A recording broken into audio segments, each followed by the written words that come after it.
We're equipping and training the wrong people. Congressman Duncan Hunter joined the Marine Corps after 9/11 and fought in both Iraq and Afghanistan. He is angry at how the U.S., the State Department specifically, is letting Iran take over Iraq, as he explained on Wednesday. There's the M1 Abrams tank with the Hezbollah flag.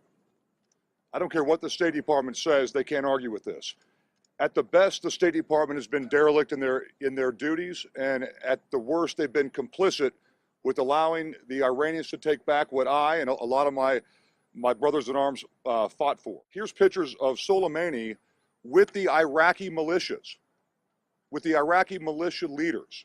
So here's the IRGC commander with the militias that we're equipping, training, and sending into combat. So imagine the Kurds looking south and seeing Iranian and Iraqi forces moving north with American gear.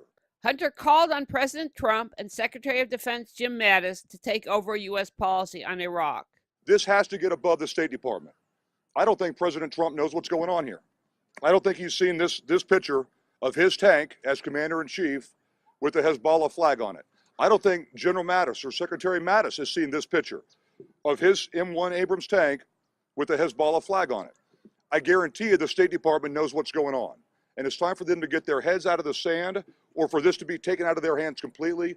Following the Iranian-orchestrated attack on Kirkuk and Baghdad's continuing threats against the Kurds, ever more congressmen are stepping up to say the U.S. needs to change its policy. Duncan Hunter's voice has become the loudest and clearest, perhaps at least in part because he speaks with the authority of an Iraq War veteran. I mean, our president slams Iran every day.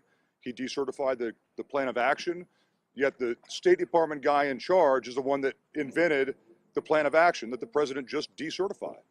He needs to go. Mattis needs to take a hard look at this, and the president needs to see this. It needs to be elevated out of this one person's hand in the State Department so they can see what a travesty this is. We will place additional sanctions on the Lori regime Milroy, to Kurdistan block their 24, financing Washington, D.C.